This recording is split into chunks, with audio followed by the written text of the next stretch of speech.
नमो हरिहन्तानं नमो सिद्धाणं नमो आयर्याणं नमो अध्यायानं नमो लोये सवसाहुनं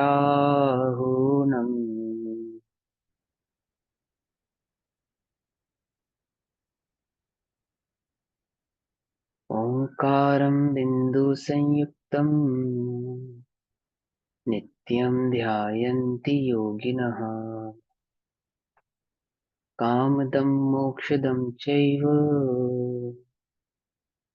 ओंकाराय नमो नमः। मङ्गलं भगवान् वीरो मङ्गलं गौतमो गणी मङ्गलं कुन्दकुन्दार्द्यो जैनधर्मोऽस्तु मङ्गलम्। सर्वमङ्गलमाङ्गल्यं सर्वकल्याणकारकं प्रधानां सर्वधर्माणां जैनं जयतु साक्षिणम्। नमः समय साराय स्वानुभूत्य चकासते चित्स्वभावाय भावाय सर्वभावान्तरच्छिदे।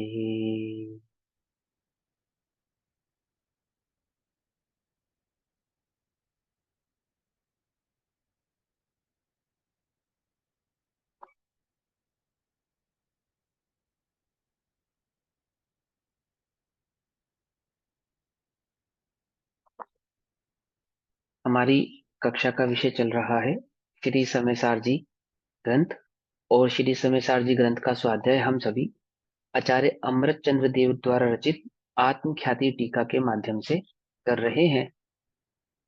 और आज आचार्य कुंदकुंद देव का अवतरण दिवस भी है, जन्म दिवस है ना। आज से लगभग 2100 वर्ष पहले आचार्य कुंदकुंद देव का आंध्र प्रदेश के न कुंदकुंद कोंड कोंड नामक गांव में जन्म हुआ था। आप सबने पढ़ा होगा, है ना, मालूम भी होगा। आंध्र प्रदेश या कर्नाटका? आंध्र प्रदेश, आंध्र प्रदेश, ठीक है ना। और 13 वर्ष की उम्र में ही वे दीक्षित हो गए थे, पूर्व भव के अपने संस्कारों से। 13 वर्ष की उम्र में दीक्षित हुए आचार्य भद्रबाहु स्वामी की परिपाटी में, ठीक है ना। और उन्होंने हमें ये अद्वितीय रत्न दिए 5 परमागम के रूप में। और भी रत्न दिए, पर हम जैसे लोगों की लापरवाही के कारण उपलब्ध नहीं है, है ना। जैसे कोहिनूर हमारे देश का हीरा है ना, एट्टी और फोर हमारे लाख पास 84,000 नहीं, 84,000 कितने? 84 पहाड़, 84 पहाड़, 80। है ना। जैसे कोहिनूर हमारे देश का कोहिनूर हीरा है, वे दुनिया में तो उपलब्ध है पर हमारे पास उपलब्ध नहीं है, है ना। ऐसे ही आचार्य देव के द्वारा दिए गए जो रत्न थे ना, उसमें से कुछ रत्न तो हमारे पास उपलब्ध है, और कुछ हमारे पास जो मौजूदा हमारा भरत क्षेत्र है ना, उसमें उपलब्ध नहीं है। ऐसे तो उपलब्ध है, केवली के ज्ञान में उपलब्ध है, विदेश क्षेत्र आदि में उपलब्ध है, पर हमारे पास उपलब्ध नहीं है। हम उसको ध्यान से रख नहीं पाए, संभाल नहीं पाए, है ना। और जो रत्न अभी अब हमारे पास अवेलेबल हैं, यदि इनको भी हम संभाल के नहीं रखेंगे तो आने वाली पीढ़ी के पास ये भी उपलब्ध नहीं होंगे, है ना। तो हमें चाहिए कि हम इन रत्नों को अच्छे से संभालें। तमिसार जी जैसे महारत्न को, महाग्रंथ को हम स्वाध्याय के द्वारा समझ के समझाकर और लोगों को प्रेरणा कर कर अपने आने वाली पीढ़ी को पढ़ाकर उसको समझाकर उसका मर्म बतलाकर ही इसको सहेज सकते हैं, है ना। खाली छपा कर मात्र रख देने से तो ये सहेजा नहीं जाएगा। ये परिपाटी में जिंदा रहे तभी सहेजा जा सकता है, तभी संभाला जा सकता है। कहने के लिए तो बहुत कुछ है, लेकिन अभी अपना स्वाध्याय का समय है, तो हम स्वाध्याय ही करेंगे। एक बात थी, मैंने आज सुबह एक वक्तव्य में सुना कि जैनियों की गीता है समयसार जी, ठीक है ना। जैनियों की गीता है समयसार। तो मेरे मन में ये भाव था, आप लोगों ने भी कहीं सुना होगा तो ये समय सार से गीता की तुलना करना व्यर्थ है। ये हमारी गीता नहीं है। ठीक है ना, गीता जैसे ग्रंथ को का हम समय सार से तुलना नहीं कर सकते, तुलनात्मक रूप नहीं है वो उसका। ऐसी बात है कांच की हीरे से तुलना की जाए, है ना, भले ही उसमें अकर्ता अभोक्ता आत्मा की चर्चा की गई है गीता में। तो कृष्ण की गीता अकर्ता अभोक्ता आत्मा बतलाती है, परंतु राग द्वेष की सिद्धि के लिए बतलाती है, समझे। और आचार्य कुंद कुंद का जो समय सार है ना, ये अकर्ता अभोक्ता आत्मा राग द्वेष की सिद्धि नहीं, वीतरागता की सिद्धि के लिए है। उस गीता में अकर्ता अभोक्ता बतला के राग द्वेष की सिद्धि की गई है, और इस समय सार में अकर्ता अभोक्ता आत्मा बतला के वीतराग भाव की सिद्धि की गई है। कुछ बात समझ में नहीं आई? उसके साथ तुलना नहीं की जा सकती, तुलनात्मक नहीं है उसके साथ ये अपने आप में एक अद्वितीय बात है, अद्वितीय ग्रंथ है। विश्व के अन्य ग्रंथ इससे अपनी तुलना करे तो करें, परंतु इसकी तुलना तो किसी से नहीं की जा सकती, है ना। एक आत्मा के अनुभव से तो इसकी तुलना की जाए तो जावे। अन्य विश्व में कोई ऐसा पदार्थ नहीं है जिसमें जैसे महाग्रंथ की तुलना की जा सके, है ना। हालांकि पूरे जैन वांग्मय की ही तुलना नहीं की जा सकती, लेकिन समय सार उसमें शिरोमणि जैसा है ना। चलो हम पढ़ते हैं, हमारी कक्षा का जो विषय है कर्ता कर्म अधिकार, गाथा नंबर 75 की टीका हमारी चल रही है। गाथा पाठ करेंगे और फिर टीका पढ़ेंगे। कम्मस्य या परिणामम् नो कम्मस्य यात हेव परिणामम् न करे एम एयमादाजो जान दीसो हवदीनानि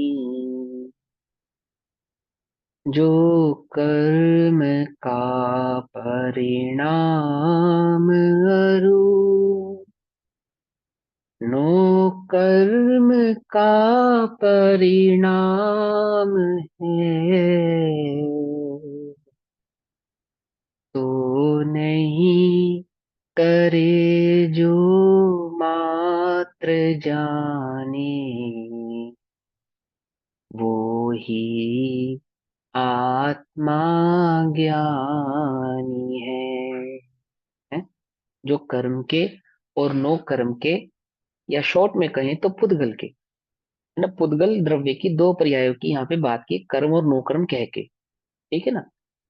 इसके परिणाम को जो नहीं करता, अर्थात इस रूप जो परिणमित नहीं होता, मात्र उनका ज्ञाता रहता है, वह ज्ञानी है। ठीक। जो आत्मा इस कर्म के परिणाम को तथा नो कर्म के परिणाम को नहीं करता किंतु जानता है, वह ज्ञानी है। इसकी टीका पढ़ेंगे। देखो, टीका पढ़ने से पहले मैं एक पॉइंट समझाता हूँ, फिर हम टीका को ध्यान से समझेंगे। वैसे तो आप सभी समझदार हैं, स्वाध्यायशील हैं, पढ़े लिखे हैं, समझते हैं बात को, फिर भी रिपीट करना समझ लो मेरी कमजोरी, समझ लो आप, है ना, मेरी अज्ञानता समझ लो। ज्ञान व्याप्य व्यापक भाव, एक व्याप्य व्यापक भाव, है ना। व्याप्य व्यापक भाव मतलब क्या होना, एक होता है व्यापक और एक होता है व्याप्य।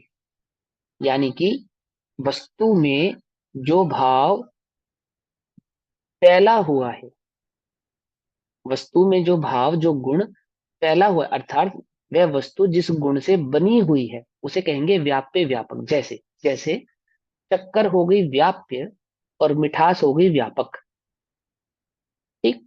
शक्कर में मिठास कैसी है, कि मानो शक्कर मिठास से ही बनी है, मिठास का ही पिंड है।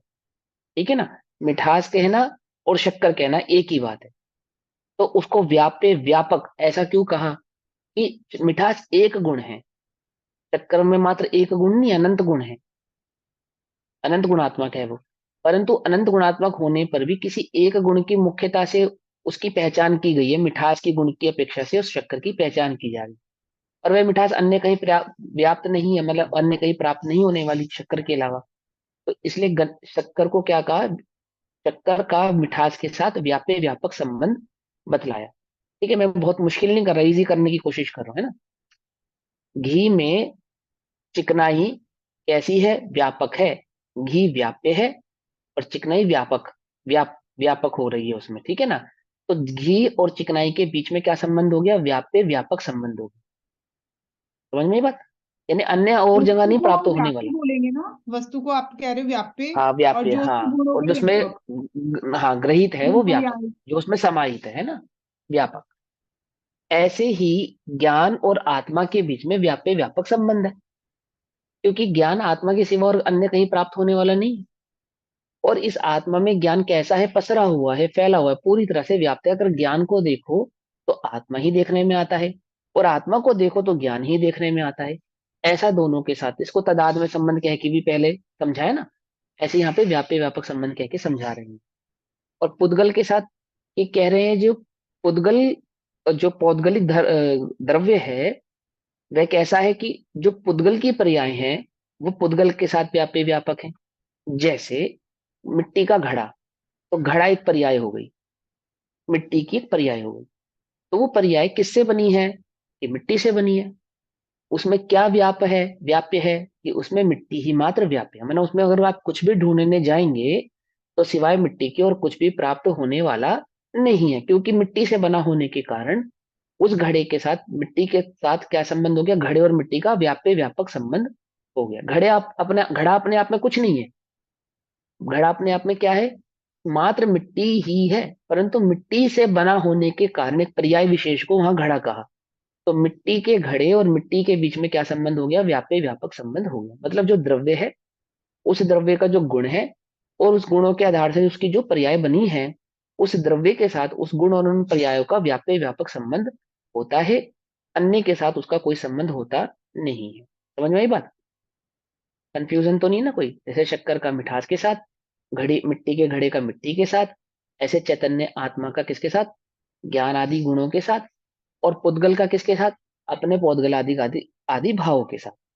वो पौद्गलादिक भाव, वो 50 से 55 गाथाओं में जो 29 भाव हमने पढ़े, द्रव्य कर्म, नो कर्म, भाव कर्म, है ना, और गुण स्थान आदि, मार्गण स्थान आदि, वो सब उसमें गर्भित हो गए। तो पुद्गल का पुद्गल के साथ व्याप्य व्यापक संबंध है, आत्मा का आत्मा के साथ व्याप्य व्यापक संबंध है। और इन दोनों का आपस में निमित्त नैमित्तिक संबंध तो हो सकता है, परंतु व्याप्य व्यापक संबंध नहीं हो सकता, है ना? समझ नहीं पता?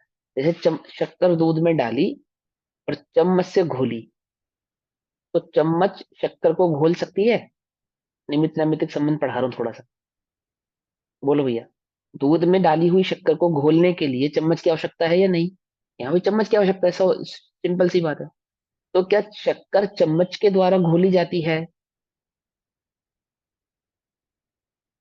क्या कर, समझे नहीं समझे? वो तो उसका गुण है, उसने अपने आप ही उसमें व्यापक हो जाना है। हाँ, सुनो। नैमित्तिक संबंध की अपेक्षा से तो घोली जाएगी चम्मच से। हाँ, निमित्त नैमित्तिक संबंध की अपेक्षा से तो कह सकते हैं, द्रव्य अपेक्षा परंतु तो देखेंगे शक्कर नहीं ना में, घोलने दूध की। में स्वयं ऐसी ताकत है घुलने की। शक्कर में स्वयं ऐसी ताकत है, पत्थर डाल के चम्मच घुमाओगे तो घुल जाएगा दूध में? नहीं घुलेगा। समझे नहीं समझे? माने शक्कर में घुलने का गुण है ना, तो चम्मच का निमित्त पाके, माने गोल घूमने का निमित्त पाके वो उसमें घुलती है। ऐसा निमित्त नैमित्त, तो ऐसे दो द्रव्यों के बीच में निमित्त नैमित्तिक संबंध कहना तो पॉसिबल है, वो भी कहने मात्र के लिए होता है, होने मात्र के लिए वो भी नहीं होता है। वो भी समझाएंगे। आपने शायद निमित्त और उपादान की कक्षा को ध्यान से सुना हो, पढ़ा हो, तो वहां पे ये बातें अच्छे से क्लियर की गई हैं। लेकिन कहने भर के लिए, व्यवहार के संबंध को बतलाने मात्र के लिए ऐसा कहा जाता है कि दो द्रव्यों के बीच में निमित्त नैमित्तिक संबंध होता है। ठीक है ना? मूलतः तो दो द्रव्यों के बीच में कोई संबंध नहीं होता, निमित्त नैमित्तिक भी नहीं होता। जड़ चेतन की परिणति प्रभु सब, यानी जड़ की पर्याय और चेतन की पर्याय। परिणति माने पर्याय, परिणमन अपने। इनमें तो ये अन्य अन्य भाव लगेगा ना, अगर दो सेम हाँ, द्रव्य, तो यहाँ अन्य अन्य भाव हो हाँ, गया ना। अन्य अन्य अन्य भाव हो गया, अपने यहाँ अपने अन्य में अन्य होती भाव, है। ठीक है ना? हम्म। अन्य अन्य का अन्य अन्य रूप ना होना, अनन्य भाव, अन्य अन्य भाव। एक ही पुद्गल द्रव्य की बात चल रही है यहाँ पे, शक्कर की और दूध के बीच के भाव को समझाने की बात चल रही है। लेकिन हमें अभी निमित्त उपादान की बात नहीं करनी, यहाँ पे हमें व्याप्य व्यापक संबंध समझाना है। तो व्याप्य व्यापक संबंध बस इतनी सी बात कि प्लास्टिक से बनी रस्सी में प्लास्टिक के सिवा कुछ नहीं है, सूत से बनी रस्सी में सूत के सिवा कुछ नहीं है ना? मिठास से, शक्कर में मिठास के सिवा कुछ नहीं है, घी में चिकनाई के सिवा कुछ नहीं है, ऐसे चैतन्य में ज्ञान के सिवा कुछ नहीं है, और पौद्गल में पौद्गलिक भाव के सिवा कुछ नहीं है। चैतन्य में पुद्गल नहीं है, पुद्गल में चैतन्य नहीं है। घी के घड़े में, मिट्टी से बने उस घड़े में जो घी रखा है, उसे घी का घड़ा कहने पर भी उस घड़े में मिट्टी के सिवा कुछ नहीं है, और उस घी में घी के सिवा कुछ नहीं है। घी में मिट्टी का अंश नहीं है और मिट्टी में घी का अंश नहीं। दोनों कैसे हैं? भिन्न भिन्न है। घी घड़े में व्यापक नहीं होता, घी घी में ही व्याप्य रहता है, और घड़ा घी में व्यापक नहीं होता, घड़ा अपने घड़े पने में या मिट्टी पने में ही व्यापक रहता है। ठीक है ना? थोड़ा परिचित हो गए ना शब्द से, व्याप्य व्यापक शब्दों से परिचित हो गए। चलो अब पढ़ते हैं, ठीक है, अब अच्छे से समझ में आएगी। सुनो, निश्चय से, निश्चय से वास्तव में वस्तु स्वरूप से यदि देखा जाए तो, ठीक है ना, सूक्ष्मता से देखा जाए, गंभीरता से समझा जाए, है ना, वस्तु के स्वभाव को देखा जाए, तो क्या मिलेगा हमें? तो ये बात सिद्ध होती है कि जो मोह है, राग है, द्वेष है, सुख है, दुख है, आदि रूप जो अंतरंग में उत्पन्न होने वाला जो कर्म का परिणाम है, यानी कि जो भाव कर्म है, भाव कर्म है, और स्पर्श रस गंध वर्ण बंध शब्द संस्थान स्थूलता सूक्ष्मता आदि रूप से जो बाहर उत्पन्न होने वाला जो नो कर्म का परिणाम है, अर्थात जो द्रव्य कर्म है, ठीक है ना, वह सभी पुद्गल परिणाम है। यदि आप स्वरूप से देखो, निश्चय से देखो, परमार्थ से देखो, तो आपको क्या पता लगेगा? यदि ध्यान से समझा जाए तो वह घड़ा मिट्टी के सिवा अन्य कुछ नहीं है। ऐसे ही यदि ध्यान से समझा जाए, सूक्ष्मता से समझा जाए, वस्तु स्वरूप से समझा जाए, तो यह शरीर और वे जो 8 कर्म और उनके निमित्त से होने वाला जो राग द्वेष आदि का परिणाम है, वो सिवाय पुद्गल के और कुछ नहीं है। मात्र पुद्गल है और पुद्गल का रिफ्लेक्शन है, पुद्गल है, पुद्गल का रिफ्लेक्शन है। ठीक है?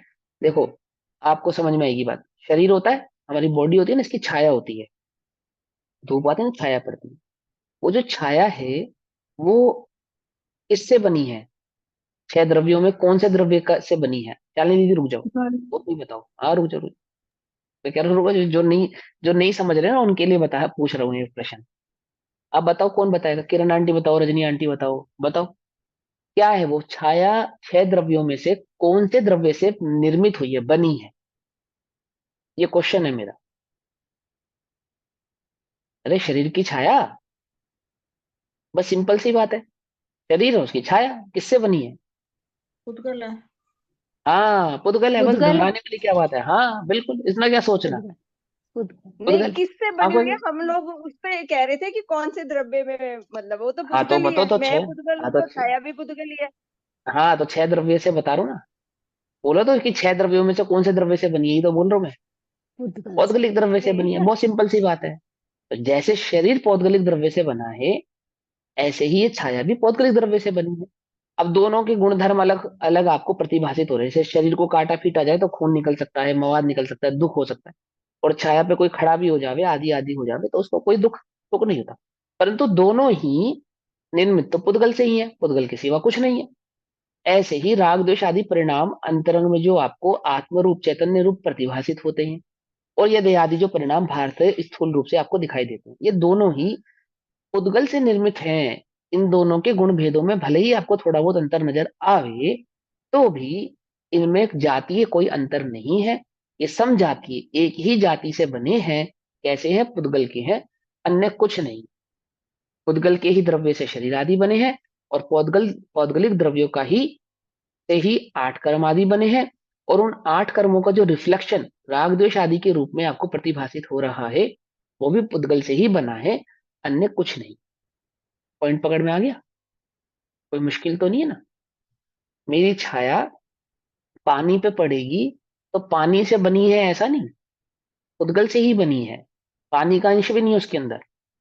ये अलग बात है कि पानी में एक ऐसी शक्ति है कि वह रिफ्लेक्शन देती है, रिफ्लेक्शन देती है, पानी की अपनी स्वाभाविक शक्ति है। परंतु वह जो रिफ्लेक्शन मेरा क्रिएट हुआ है ना, क्रिएट हुआ है, वो जो छाया मेरी उस पर पड़ती हुई दिखाई दे रही है, वो कैसी है? कि पौद्गलिक है, पुद्गल की है, अन्य कुछ नहीं। पुद्गल का ही मात्र वो परिणाम है। ठीक है? कंफ्यूज नहीं होना, यहाँ पे कंफ्यूज नहीं होना। इस उदाहरण को मैंने थोड़ा ट्विस्ट किया है, अभी यहाँ समझेंगे ध्यान से। आप लोगों को समझ में आ जाए उस अपेक्षा से। तो शरीर आदि, नो कर्म आदि, द्रव्य कर्म आदि, भाव कर्म आदि अगर स्वरूप से समझा जाए, स्वभाव से समझे जाए, तो वे पुद्गल से ही बने हैं, अन्य कुछ नहीं है, अन्य कुछ नहीं है, ठीक। परमार्थ से, निश्चय से, स्वरूप से, जैसे घड़े के और मिट्टी के व्याप्य व्यापक भाव का सद्भाव होने से कर्ता कर्म बना है। अर्थात मिट्टी किससे बनी है, ओ सॉरी, घड़ा आप किससे बना है कि मिट्टी से बना है। आपने कल मिट्टी वो ने, कहा था ना, जैसे निश्चय से मोह राग द्वेष सुख दुख, पहली वाली लाइन आपने कहा से अशुद्ध निश्चय ने से, तो हाँ, फिर शुद्ध वो निश्चय से आत्मा के कहे जाते हैं। अब उसमें शब्द जोड़ देना शुद्ध, तभी तो मैंने कहा कि आप लोगों को न तो हमने पढ़ा ही नहीं, और हम अच्छा ये बात कहेंगे तो आपको समझ में आएगी नहीं, इसलिए हमने उसको छोड़ दिया, निश्चय ने से कर अलग कर दिया। दिया है ना। हाँ, अलग कर दिया। जी निश्चय ने ऐसे ठीक, नहीं कर दिया, छोड़ दिया भी। है तो वो मतलब अशुद्ध निश्चय ने ऐसे कहे जाते हैं। लेकिन वो अशुद्ध निश्चय ने ऐसे कहने का पीछे क्या तात्पर्य है? वे द्रव्य आत्मा के नहीं होने पर भी, रागादि भाव पुद्गल से आत्मा आत्मा के नहीं होने पर भी, पुद्गल के होने पर भी अशुद्ध निश्चय ने से आत्मा के क्यों कहे जाते हैं, ये सब बातें हम आपको आगे के चैप्टरों में पढ़ाएंगे। ठीक है। अभी आप उसको याद मत करो, अभी आप यहाँ पे ठीक है। समझो, सिंपल ठीक है। बात। ठीक है, हाँ। तो परमार्थ से जैसे घड़ा और मिट्टी क्या है कि मिट्टी से घड़ा बना है। घड़ा किससे बना है कि मिट्टी से बना है, तो मिट्टी का कर्म हो गया घड़ा। ठीक है ना। घड़ा किसने किसने बनाया, मिट्टी ने बनाया है, ऐसा सूक्ष्मता से देखा जाए तो उसमें निमित्त लगा है पानी का, रस्सी का, चाक का, कुम्हार का। वो उदाहरण आपने निमित्त नैमित्तिक संबंधों में पढ़े होंगे। लेकिन उपादान से देखा जाए तो क्या कुम्हार हर मिट्टी का घड़ा बना सकता है कि हर मिट्टी का घड़ा नहीं बना सकता? क्या हर हर वस्तु का घड़ा बना सकता है कि हर वस्तु का घड़ा नहीं बना सकता? जिस मिट्टी में घड़े रूप परिणमने की योग्यता होती है, मात्र उसी मिट्टी का घड़ा कुम्हार बना सकता है। तो इससे यह सिद्ध होता है कि घड़ निमित्त हुआ, कुम्हार तो हुआ निमित्त। अब दूसरी बात घड़े में क्या है कि घड़े में अगर हर तरफ से देखा जाए, हर तरफ से उसकी जांच की जाए, उसको समझा जाए, तो मात्र मिट्टी के अलावा उसमें और कुछ नहीं। तो मिट्टी और घड़े के बीच में कर्ता कर्मपना संबंध भी होता है और व्याप्य व्यापक संबंध भी होता है। मिट्टी ने घड़े को किया, घड़ा मिट्टी का तो कर्म। मिट्टी व्यापक हुई तो मिट्टी तो द्रव्य है ना, तो व्याप्य व्यापक। व्याप्य व्यापक संबंध हुआ, मिट्टी व्याप्य है, घड़ा व्यापक हो गया। क्या उसको घड़ा को जब वस्तु बना लेंगे हम, तो उसमें मिट्टी व्यापक हो जाएगी। जब मिट्टी को वस्तु बना लेंगे तो घड़ा उसमें व्यापक हो जाएगा। आपने वस्तु किसको बनाया, आपने घड़े को जब वस्तु बनाएंगे तो मिट्टी गुण हो जाएगी, और मिट्टी को वस्तु बनाएंगे तो घड़ा गुण हो जाएगा। समझ में ये बात? हाँ, इसमें कोई कंफ्यूज होने वाली बात नहीं है। वस्तु व्याप्य है, गुण व्यापक है। ठीक, ठीक है ना। तो अब क्या कहते हैं, परमार्थ से जैसे घड़े के और मिट्टी के व्याप्य व्यापक भाव सद्भाव होने से कर्ता कर्म बना है, यानी घड़ा मिट्टी के अलावा और कुछ नहीं है, मिट्टी घड़े के अलावा और कुछ नहीं है। तो दोनों के बीच में व्यापक व्यापक संबंध हो गया, और दोनों ने एक दूसरे के कर्ता कर्म संबंध की भी स्थिति जाहिर हो गई। इजी। उसी प्रकार उद्गल परिणाम के, उद्गल परिणाम के मतलब राग द्वेष, पुद्गल का जो परिणमन हुआ, पुद्गल की जो पर्याय है, पौद्गलिक पर्याय और पुद्गल के, तो पौद्गलिक पर्याय और पुद्गल के बीच में घड़ा क्या है, पर्याय है किसकी, मिट्टी की। घड़ा क्या है, पर्याय है किसकी, मिट्टी की। ऐसे पौद्गलिक परिणाम क्या है, पर्याय है किसके, पुद्गल के। ठीक है ना। पुद्गल की पर्याय है ना ये, चार गति पुद्गल की पर्याय है ना। शरीर का छोटा बड़ा होना पुद्गल की पर्याय है ना। इसी प्रकार से राग द्वेष आदि भाव होना पुद्गल की पर्याय है। समझ में बात? कषाय की तीव्रता और मंदता पुद्गल की पर्याय है। गुण स्थान आदि घटना बढ़ना पुद्गल की पर्याय है। ऐसा। तो पौद्गलिक परिणाम के यानी पुद्गल की पर्याय के, और पुद्गल के ही व्याप्य व्यापक भाव का सद्भाव होने से कर्ता कर्मपना है। जैसे मिट्टी और घड़े के बीच में है, ऐसे पुद्गल और पुद्गल की पर्यायों के बीच में। सीधी सी बात है कि पुद्गल की पर्यायों का कर्ता कौन, ये पुद्गल। पुद्गल की पर्यायों को जन्म किसने दिया, कि पुद्गल ने। पुद्गल से पुद्गल की पर्याय बनती हैं, तो दोनों के बीच में कर्ता कर्म संबंध है, और व्याप्य व्यापक संबंध भी है, क्योंकि वे अन्य से तो कहीं से प्राप्त हुई नहीं है। समझ में बात? अब पुद्गल द्रव्य स्वतंत्र व्यापक है, पुद्गल द्रव्य स्वतंत्र व्यापक है, अर्थात स्वतंत्र द्रव्य है। स्वतंत्र द्रव्य है, स्वतंत्र अपनी अस्तित्व को लेकर बैठा है। ठीक है ना। व्याप्य व्यापक व्यापक है, ठीक। इसलिए पुद्गल परिणाम का कर्ता और पुद्गल परिणाम उस व्यापक से स्वयं व्याप्य रूप होने के कारण कर्म है। क्या कहते हैं, जैसे मिट्टी स्वयं व्यापक है, इसमें घड़े में, तो घड़े का कर्ता कर्मपना मिट्टी के साथ सिद्ध हो सकता है। इसी प्रकार से जो पौद्गलिक परिणाम है वो पुद्गल व्यापक होने से पौद्गलिक परिणाम और पुद्गल के बीच में क्या संबंध स्थापित हो गया? कर्ता कर्म संबंध स्थापित हो गया कि वह पुद्गल पुद्गल के परिणामों को कर सकता है, अन्य किसी परिणामों को नहीं कर सकता। अर्थात पुद्गल के परिणामों को किसने किया? कि पुद्गल ने किया। ठीक है ना? दूध को मीठा किसने किया? कि शक्कर ने किया। मिठास गुण किसमें है? शक्कर में है। ऐसे ही पौद्गलिक परिणामों को किसने किया? कि पुद्गल ने किया। जीव में दिखाई देने वाले राग द्वेष आदि किसके हैं? कि पुद्गल के हैं। दूध में दिखाई देने वाली मिठास किसकी है? शक्कर की है। दूध में दिखाई देने वाली मिठास किसकी है? शक्कर की है। ऐसे ही जीव में दिखाई देने वाले राग द्वेष आदि परिणाम किसके हैं? पुद्गल के हैं। उनका कर्ता कौन है? पुद्गल है। उन परिणामों के बीच में और पुद्गल के बीच में क्या संबंध है? कर्ता कर्मपना संबंध है। व्यापे व्यापक भाव होने से कर्ता कर्म संबंध भी उन दोनों के बीच में ही स्थापित होता है। क्लियर? आगे, इसलिए पुद्गल द्रव्य के द्वारा कर्ता होकर कर्म रूप से किया जाने वाला जो समस्त कर्म और नो कर्म रूप पुद्गल परिणाम है, उसे जो आत्मा पुद्गल परिणाम को और आत्मा को घट और कुमार की भांति व्यापे व्यापक भाव के अभाव के कारण कर्ता कर्म पने की असिद्धि होने से परमार्थ से करता नहीं है। क्या कहते हैं? जिस प्रकार हमने व्यापे व्यापक भाव को समझा, कर्ता कर्म भाव को समझा, उसकी सिद्धि से ये बात सिद्ध होती है कि आत्मा में उत्पन्न होने वाला जो राग द्वेष का परिणाम है वह आत्मा का नहीं है, वह पुद्गल का है। क्योंकि उसके जन्म का कारण, उसके होने का कारण पुद्गल है। तो उस भाव शरीर के होने में कारण, 8 कर्मों के होने के कारण और राग द्वेष आदि भाव कर्मों के होने के कारण, तो नो कर्म, द्रव्य कर्म और भाव कर्म, इन तीनों के होने में जो कारण है वो पुद्गल है। और पुद्गल और इन तीनों के बीच में क्या संबंध होता है? व्यापे व्यापक संबंध भी होता है और कर्ता कर्मपना संबंध भी होता है। और आत्मा का इनके साथ ना तो कर्ता कर्म संबंध पना सिद्ध होता है और ना ही व्यापे व्यापक पना संबंध सिद्ध होता है। समझ में? भले ही शक्कर दूध में मिल गई है और दूध का समस्त अंश अंश मिठास रूप को प्राप्त हो रहा है, प्रतीत हो रहा है, तो भी मिठास गुण दूध का नहीं होने से, वह दूध का नहीं होने से दूध और मिठास के बीच में कर्ता कर्म संबंध पना नहीं स्थापित कर सकते। क्योंकि मिठास के कर्ता शक्कर है, शक्कर और मिठास के बीच में व्यापे व्यापक संबंध होने से, ठीक है ना, उस दूध में जो प्राप्त होने वाली मिठास है वह किसके द्वारा दी गई है? शक्कर के द्वारा दी गई है। दूध उसका कर्ता नहीं है, दूध उसका कर्म नहीं है, और दूध और शक्कर के बीच में व्यापे व्यापक संबंध भी नहीं है। पानी की उष्णता, गैस पे रखा गर्म पानी, तो पानी गर्म हो गया? नहीं हो गया? कि हाँ हो गया, परंतु वह गर्मी पानी की नहीं है, वह किसकी है? अग्नि की है। पानी में मौजूद जो गर्मी है उसका मूल अग्नि के साथ कर्ता कर्म संबंध बना भी है और व्यापे व्यापक संबंध बना भी है, परंतु पानी के साथ ना तो उसका कर्ता कर्म संबंध बना है और ना ही व्यापे व्यापक संबंध बना है। समझ में बात? क्योंकि उष्णता ऐसा पानी का कोई गुण नहीं है। उष्णता ऐसी ऐसी पानी की कोई विशेष मुख्य पर्याय नहीं है, है ना? जो जो दर्शाई भी जा रही है वह कैसी असमान जाति पर्याय है। पानी को अग्नि से अलग कर देने पर क्या प्राप्त होने वाला है? गर्म पानी या ठंडा पानी? ठंडा पानी। तो ठंडा। शीतलता तो पानी का गुण हो सकता है, परंतु उष्णता तो पानी का गुण नहीं है। ठीक है ना? स्पर्श गुण है भले ही यहाँ पे पानी में। असमान जाति पर्याय, असमान जाति द्रव्य बोला या पर्याय? असमान जाति पर्याय बोला मैंने उसको।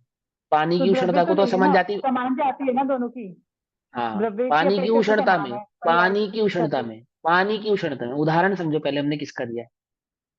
पानी की उष्णता में असमान जाति पर्याय कहलाए। ठीक है ना? और ये पर्याय भी असमान जाति पर्याय ही कहलाती है। असमान जाति द्रव्य, छह द्रव्य असमान जाति, तो द्रव्य की अपेक्षा से तो छह द्रव्यों की जाति भिन्न हो जाती है। लेकिन जो 6 द्रव्यों की मिली जुली पर्याय हैं जो एक रूप से परिणमित होती है उसको असमान जाति पर्याय कहते हैं। जैसे 4 गति की जो पर्याय है वो असमान जाति पर्याय कहलाएगी। तो वो वहां पे एक द्रव्य या 2 द्रव्यों का काम नहीं है, 6 द्रव्यों का काम है। वहां पे 100 द्रव्य है ना? तो कंफ्यूज नहीं हो ना? क्लियर हो आगे गया। चलते तो हैं। क्यों द्रव्य तो इसमें भी तो आएंगे ना, क्यों द्रव्य तो इसमें भी आएंगे। हाँ, तो सभी में आएंगे, वो तो उसकी तो बात ही नहीं है। पर्यायों में असमान जातिपना बताए, द्रव्यों की असमान जातिपना तो पहले सिद्ध हो चुका है। ऐसा अगर द्रव्यों में असमान जातिपना सिद्ध नहीं होगा तो असमान जाति पर्याय कहां से आई? पिता के बिना पुत्र कहां से आएगा? तुम्हारा ये पाकिस्तान निकला तो हिंदुस्तान से ही है। है ना फेमस डायलॉग। ऐसे ये फेमस बात समझो। ये पर्याय कहाँ से आएगी जब द्रव्य नहीं होगा तो। समझे नहीं समझे, असमान जाति द्रव्य सिद्ध नहीं होंगे तो असमान जाति पर्याय किसकी। ठीक है ना। जैसे कारण शुद्ध, किसी ने कहा कि कारण शुद्ध पर्याय का तो जिक्र आता है, कारण शुद्ध द्रव्य का जिक्र नहीं आता। गुरुदेव से पूछा, तो गुरुदेव ने पूछा कारण शुद्ध पर्याय जब है तो कारण शुद्ध द्रव्य भी होगा। बिना कारण शुद्ध द्रव्य के कारण शुद्ध पर्याय कहाँ से आएगी ऐसा। हाँ बोलो बोलो। नहीं, वो मैं ये कहना चाहती हूँ कि इन दोनों की तो जाति तो समान हुई ना, मैंने उस अपेक्षा से हाँ पूछा। हाँ, जाति क्योंकि समान है तो भी असमान जाति, अग्नि असमान जाति की पर्याय। अग्नि की जाति और पानी की जाति है तो दोनों समान हाँ जाति ना, पुद्गल। हाँ हाँ, पुद्गल की अपेक्षा अपेक्षा से द्रव्य मैंने पुद्गल। तुमसे वो जो हाँ हाँ हाँ हाँ, कोई बात नहीं, वो हम तो समझ गए थे, तभी तो हमने इसको स्पेशल इंगित किया आपको बार बार कि हम उदाहरण की बात कर रहे हैं, हम पानी और अग्नि की बात कर रहे हैं, इसलिए उनमें असमान जाति द्रव्य नहीं है, असमान जाति पर्याय है। ठीक है ना। दोनों ऑप्शन, वो भी स्थूलता का कथन है। अगर मूल पर्याय देखा जाए तो स्पर्श गुण की पर्याय है दोनों, तो दोनों में समान जातिपना हो जाएगा। क्योंकि अग्नि उष्णता भी समान जाति स्पर्श गुण की पर्याय है, और ठंडापना भी स्पर्श गुण की पर्याय है, तो स्पर्श गुण की अपेक्षा से तो समान जाति हो जाएगी। लेकिन पर्यायों की भिन्नता बतानी है ना, एक उष्णता का भेद है और एक ठंडा शीतलता का, इसलिए उसको असमान जाति कह रहे हैं। वर्ड प्ले में मत फंसो, यहाँ भात भाव को समझो। समझो क्या कहते हैं कि व्यापे व्यापक भाव के अभाव के कारण, यानी शरीर यानी पुद्गल और जीव के बीच में क्या संबंध नहीं है, व्यापे व्यापक भाव नहीं है और कर्ता कर्म भाव नहीं है। कर्ता कर्म की असिद्धि होने से परमार्थ से कर्ता नहीं है, परमार्थ से जीव पुद्गल का कर्ता नहीं है और पुद्गल जीव का कर्ता नहीं है। परंतु परंतु मात्र मात्र पुद्गल परिणाम के ज्ञान को, पुद्गल परिणाम के ज्ञान को अर्थात पुद्गल के परिणमन को, पुद्गल के परिणमन को आत्मा के कर्म रूप से करते हुए अपने आत्मा को जानता है। क्या कहते हैं कि आत्मा और जीव और पुद्गल के बीच में कर्ता कर्म संबंध तो नहीं है, परंतु ज्ञान गुण आत्मा का होने से, आत्मा के पास ज्ञान नामक गुण है ना, उसके कारण वह पुद्गल को और पुद्गल के परिणमन को जानता है। तो आत्मा का कर्म जानना तो है, पुद्गल को और पुद्गल के परिणमन को, ये कर्म आत्मा का जानना, ऐसा तो हम कह सकते हैं। परंतु पुद्गल को और पुद्गल के परिणाम का कर्ता आत्मा नहीं है, उन दोनों को कर नहीं सकता। समझ में बात, ऐसा ये समझा रहे, वे आत्मा कर्म नो कर्म से अत्यंत भिन्न ज्ञान स्वरूप होता हुआ ज्ञानी है। वे आत्मा ज्ञान का कर्ता तो है, ज्ञान गुण से व्यापे व्यापक तो है, इसलिए वे जानने का कर्ता तो हो सकता है, परंतु पुद्गलादिक द्रव्यों की पर्यायों का और पुद्गलादिक द्रव्यों का कर्ता नहीं हो सकता। जानने का कर्ता हो सकता है, जानने का कर्ता हो सकता है, स्वयं को भी जानने का कर्ता हो सकता है और पुद्गल को भी जानने का कर्ता हो सकता है। तो आत्मा ज्ञान का कर्ता तो है, परंतु पुद्गलादिक द्रव्यों का और उनके परिणमनों का कर्ता नहीं है। आत्मा का ज्ञान के साथ कर्ता कर्म संबंध भी है और व्यापे व्यापक संबंध भी है, परंतु पुद्गल के साथ ना कर्ता कर्म संबंध है ना व्यापे व्यापक संबंध। समझ में बात। तो जीव और पुद्गल के बीच में कौन सा संबंध है कि ज्ञान और ज्ञेय संबंध तो है, ठीक है, परंतु कर्ता कर्म संबंध नहीं है और व्यापे व्यापक संबंध नहीं। ये बात इन्होंने यहां समझाई। आई बस समझ में। आगे पुद्गल परिणाम का ज्ञान आत्मा का कर्म किस प्रकार है सो समझाते हैं। अब पुद्गल के परिणमन का ज्ञान, पुद्गल और उसका जो परिणमन हो रहा है, आत्मा उसको जानता है, उन दोनों के बीच में ज्ञान ज्ञेय संबंध है, सो वो किस प्रकार है तो वे समझाते हैं। परमार्थ से, निश्चय से, स्वभाव से पुद्गल परिणाम के ज्ञान को, यानी पुद्गल के परिणमन को, और पुद्गल को घट और कुम्हार की भांति व्यापे व्यापक भावपने का अभाव होने से, देखो सुनो ध्यान से, परमार्थ से, निश्चय से, पुद्गल परिणाम के ज्ञान को, पुद्गल के परिणाम का जो ज्ञान है, यानी कि पुद्गल के परिणमन का जो ज्ञान है, ये तो हो गया एक बात, ये तो हो गई एक बात। आगे और पुद्गल को, जो पुद्गल है उसमें घट यानी घड़ा और कुम्हार की भांति, घड़े और कुम्हार के बीच में क्या संबंध है, घड़े और कुम्हार के बीच में क्या संबंध है, व्यापे व्यापक संबंध है, कर्ता कर्म संबंध है, निमित्त नैमित्तिक संबंध है। निमित्त निमित्त नैमित्तिक। बहुत बढ़िया, समझ में आई बात कि घड़े और कुम्हार के बीच में कर्ता कर्म संबंध नहीं है, व्यापी व्यापक संबंध नहीं है, परंतु कौन सा संबंध है, निमित्त नैमित्तिक संबंध है। तो क्या कहते हैं, घट और कुम्हार की भांति व्यापे व्यापक भाव का अभाव होने से, क्योंकि व्यापे व्यापक भाव संबंध नहीं है उन दोनों के बीच में, कर्ता कर्म संबंध भी नहीं है, है ना। कर्ता कर्म पने की असिद्धि है, क्योंकि कर्ता कर्म किसके बीच में सिद्ध हो सकता है? जिनमें व्याप्य व्यापक संबंध सिद्ध होगा उन्हीं में कर्ता कर्म संबंध सिद्ध होगा, और जिनमें व्याप्य व्यापक संबंध सिद्ध नहीं होगा तो उनमें ऑटोमेटिकली कर्ता कर्म संबंध भी सिद्ध नहीं हो सकता। तो घट और जैसे कुम्हार के बीच में, पुद्गल का पुद्गल में, वैसे हाँ, हम जीव का एक जीव द्रव्य में, का या एक कर्ता चीज कर्म में भी हो कर्ता गया। कर्म संबंध कह सकते हैं। हाँ हाँ कह सकते नहीं, होता ही होता ही है है, ना। मतलब एक ही चीज में हाँ होएगा, वो दो में हाँ नहीं होएगा। होता ही है, दो में नहीं, दो द्रव्यों के बीच में नहीं होता। बीच में हाँ, तो उन्होंने एक उदाहरण के तौर पे क्या समझाया कि जैसे कुम्हार घड़े में व्याप्य नहीं है, कुम्हार घड़े में व्याप्य नहीं है। जब आप घड़ा घर व्यापक लेकर नहीं आते हो तो कुम्हार को घर नहीं ले आते, कुम्हार वहीं रह जाता है, घड़ा घर आ जाता है। समझ में ये बात। तो कुम्हार और घड़े के बीच में आप शक्कर, जब आप मिठास लेकर आओगे तो शक्कर आपो आप आएगी, अथवा जब आप शक्कर लेकर आओगे तो मिठास आपो आप आएगी। लेकिन जब आप घड़ा लेकर आओगे तो क्या कुम्हार भी तुम्हारे साथ साथ हो जाएगा? वो तो बेचारा मारा जाएगा। तो घड़े बनाएगा तो सौ घर कैसे जाएगा? बेकरी बनानी पड़ेगी उसको तो। ऐसा नहीं होता ना। हाँ ऐसे ऐसे यहाँ समझो क्या कहा उन्होंने कि जैसे घट, घड़े और कुम्हार के बीच में क्या संबंध नहीं है? व्याप्य व्यापक संबंध नहीं है, तो कर्ता कर्म संबंध भी नहीं हो सकता, क्योंकि कर्ता कर्म संबंध होने के लिए व्याप्य व्यापक संबंध होना अनिवार्य है। हाँ, घड़े का मिट्टी के साथ व्याप्य व्यापक संबंध होने से उन दोनों का आपस में कर्ता कर्म संबंध भी है। तो यहाँ क्या कहते हैं, जैसे घड़े और मिट्टी के व्याप्य व्यापक भाव का अभाव सिद्ध होने से कर्ता कर्म पना की भी असिद्धि है, और जैसे घड़े और मिट्टी के बीच में क्या संबंध है? व्याप्य व्यापक संबंध भी है, तो कर्ता कर्म संबंध भी हो जाएगा। समझ में ये बात। और जैसे घड़े और मिट्टी के व्याप्य व्यापक भाव का सद्भाव होने से कर्ता कर्म पना है, उसी प्रकार आप, अब ये तो हो गया उदाहरण। जिस प्रकार घड़े का कुम्हार के साथ क्या संबंध नहीं है? कर्ता कर्म नहीं है, व्याप्य व्यापक नहीं है। लेकिन घड़े का मिट्टी के साथ कर्ता कर्म भी है और व्याप्य व्यापक भी है। उसी प्रकार आत्म परिणाम और आत्मा के, यानी आत्मा के गुणों का, उनके परिणमन का, ज्ञान दर्शन आदि गुणों का आत्मा के साथ व्याप्य व्यापक भाव का सद्भाव भी है और कर्ता कर्मपना भी है। ठीक। आत्म द्रव्य स्वतंत्र व्यापक होने से, जैसे पुद्गल द्रव्य स्वतंत्र व्यापक था ऊपर, ऐसे आत्म द्रव्य स्वतंत्र व्यापक होने से आत्म परिणाम का, अर्थात पुद्गल परिणाम के ज्ञान का करता है। आत्मा किसका करता है? कि ज्ञान का करता है। ज्ञान का क्या काम है? कि जानना देखना। कि किसको जानना देखना? कि जिसमें परमेत्व नाम का गुण हो उसको जानना देखना। तो पुद्गल में परमेत्व नाम का गुण है या नहीं? कि बोले हाँ, तो इसलिए आत्मा उसको जानता है। ये काम है आत्मा का। आत्मा जानने का काम करता है। ठीक है ना। आत्मा के साथ, आत्मा का जानने ज्ञान के साथ कर्ता कर्म संबंध है, तो वह पुद्गल को जान सकता है, पुद्गल के परिणमन को जान सकता है, परंतु पुद्गल को कर नहीं सकता, उसके परिणमन को कर नहीं सकता।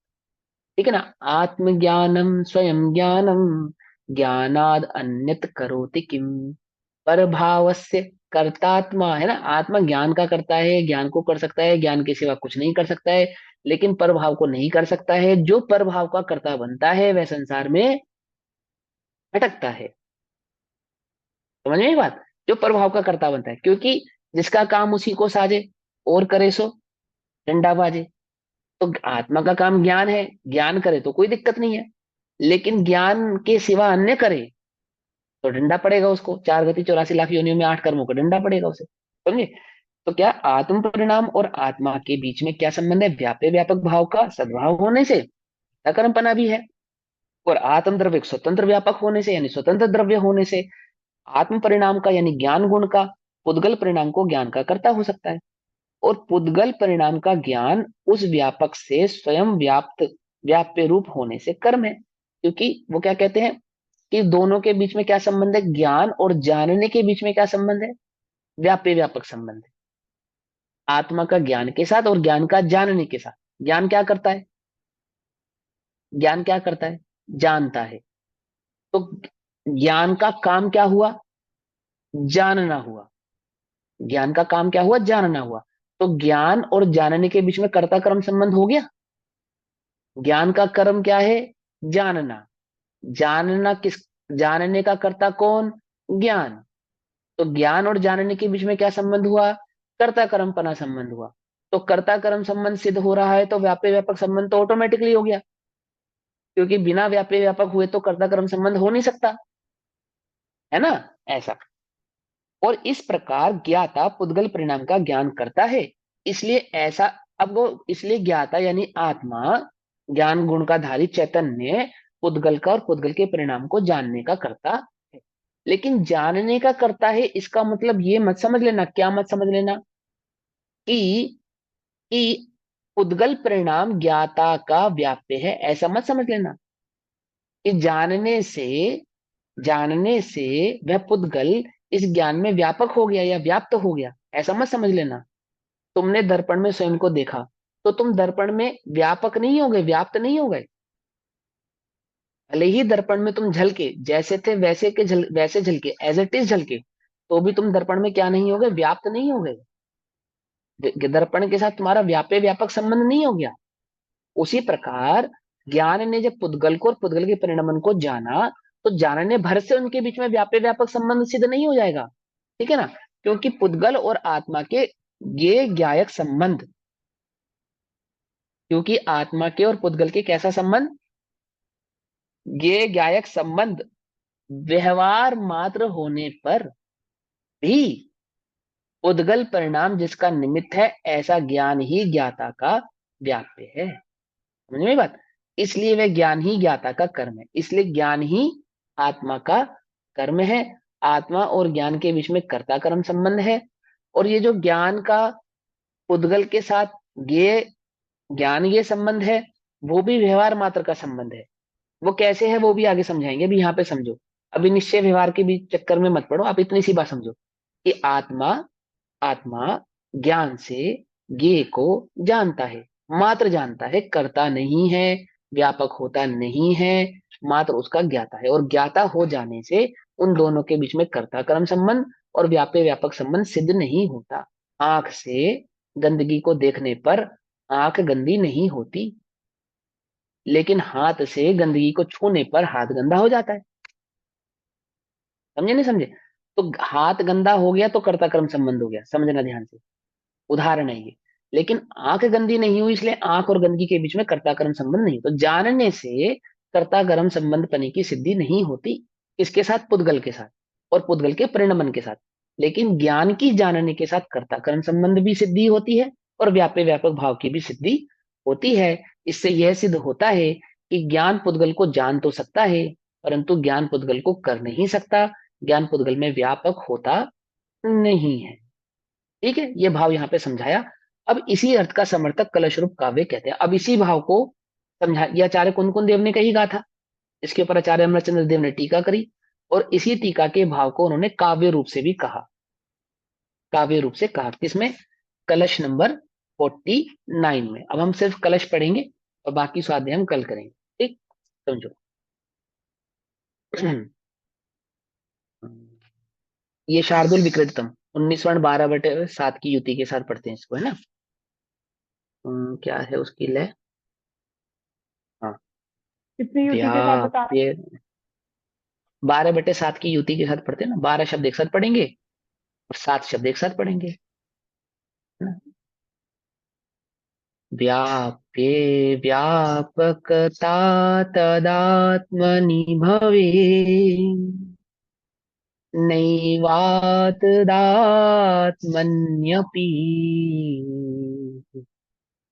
व्याप्ये व्यापक भाव संभव वृते काकृत कर्म स्थिति इत्युदाम विवेक घर समरम हो भारेण भिन्दंस्तमो ज्ञानी भूय तदा स एष लसितः कृतत्वशून्यः पुमान्। ठीक, ये क्या समझाया उन्होंने कि आत्मा का ज्ञान के साथ कर्ताकर्म संबंध है, ज्ञान के सिवा अन्य के साथ कर्ताकर्म संबंध नहीं है, व्यापे व्यापक संबंध नहीं है। इस श्लोक का श्लोकार्थ हम कल पढ़ेंगे। तब तक के लिए सभी को जय जिनेन्द्र। ओम नमः सिद्धेभ्यः। निज निधि निज में बताई, यह अनंत उपकार है, उसके लिए जिन वाणी माँ को वंदना शत बार है।